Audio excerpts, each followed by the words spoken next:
జై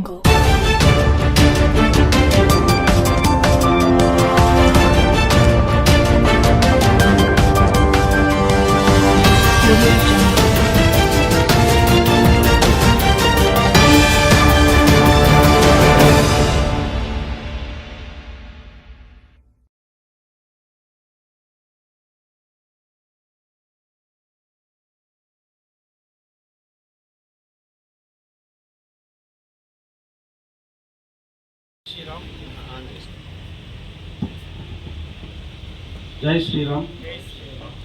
నా పేరు రణవీ శ్రీనివాస్.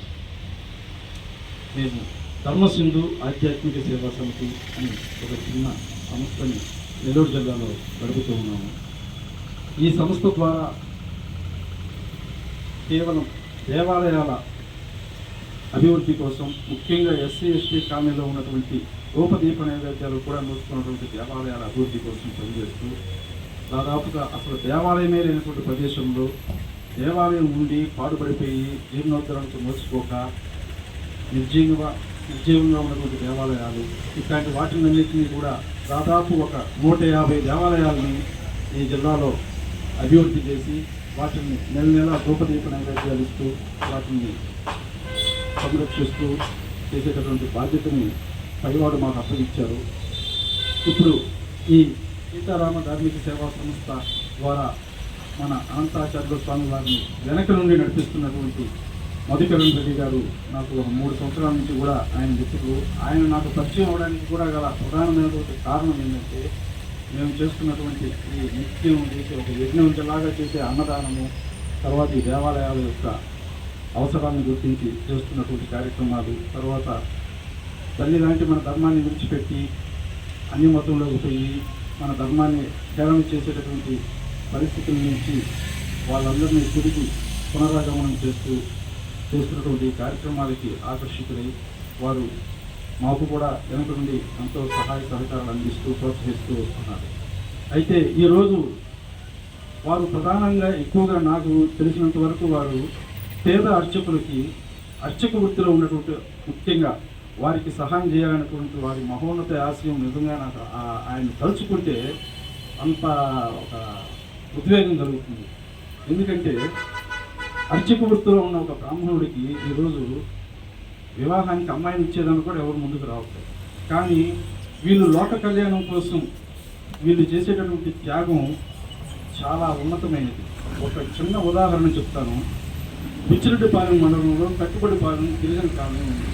అక్కడ మా ధర్మసింధు ద్వారా ఒక గ్రామదేవతని దేవాలయాన్ని నిర్మించి ప్రతిష్ఠ చేయాలని చెప్పి ముహూర్తాన్ని పెట్టుకున్నాం. ఆ గ్రామంలో అందరూ అన్య మతాన్ని స్వీకరిస్తూ ఉండడం వల్ల అక్కడ పనిచేయడం కోసం చాలా దీక్షగా ఆ కార్యక్రమాన్ని చేపట్టాము. దానికి ముహూర్తం పెట్టుకొని ఒక అర్చకుడిని ప్రతిష్ఠ చేయమని చెప్పి వారిని నియమించుకున్నాం. వారు దానికి ఒప్పుకొని వారు గతంలో మాతో కలిసి చేస్తూ వస్తూ ఉండడం వల్ల వారు ఒప్పుకున్నారు. కానీ దురదృష్టం ఏంటంటే, ఆ ప్రతిష్ఠ రోజు వారికి హెల్త్ పాలసీ అయినటువంటి ముఖపక్షవాతం వచ్చి చాలా ఇబ్బందికరంగా అనారోగ్యంతో తీవ్రంగా బాధపడుతూ ఉన్నారు.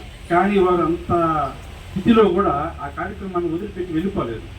ఎందుకంటే ఇప్పుడు నేను వెళ్ళిపోతే ఇక్కడ ఏమవ్వాలి, ఇక్కడ ఎవరు వీళ్ళకి సపోర్ట్ చేస్తారు, మాకు వాస్తవంగా బ్యాక్గ్రౌండ్ ఏం లేదు, ఆయన నమ్ముకొని ఉన్నాం. సరే, మాకు ఇప్పుడు ఆ ప్రతిష్ట కన్నా ముఖ్యంగా కూడా ఆయన్ని ఇక్కడి నుంచి తీసుకెళ్ళి హాస్పిటల్కి తీసుకెళ్ళి ఆయన వైద్యం చేయించాలా, ప్రతిష్ట కావాల్సిన తర్వాత చేసుకున్నాం అనుకుంటే ఆయన ముఖమంతా చాలా ఇబ్బందికరంగా అనారోగ్యంతో తీవ్రంగా బాధపడుతూ కూడా చంద్రబాబు నుంచి కొంతమంది అర్చకులను పిలిపించి ఆయన అక్కడ కూర్చొని ఆ కార్యక్రమాన్ని పూర్తి చేశారు. ఈరోజు ఆ గ్రామంలో అనేక మంది సోదర్మాన్ని వదిలిపెట్టి వెళ్ళిపోయిన వారు కూడా తిరిగి వచ్చారు.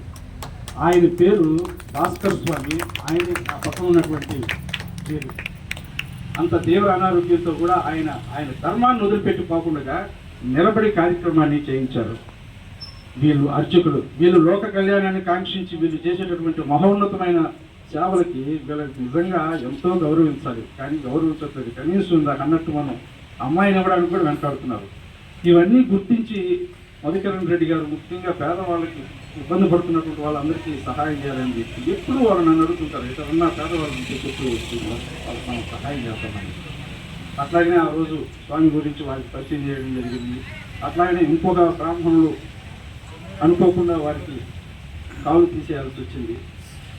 చాలా తీవ్రమైనటువంటి ఇబ్బందుల్లో ఉంటే నేను మధుకరం రెడ్డి గారికి ఫోన్ చేసి అయ్యా ఇట్లాగా మనకి సేవ చేస్తున్నటువంటి వ్యక్తికి ఇలా జరిగింది, వారికి మీరు సహాయం చేయాలంటే తప్పకుండా చేస్తామని చెప్పి 1 సంవత్సరం పాటు ఆయనకి కావాల్సినటువంటి నిత్యావసరాలు ఇచ్చి వారిని ఆదుకున్నారు.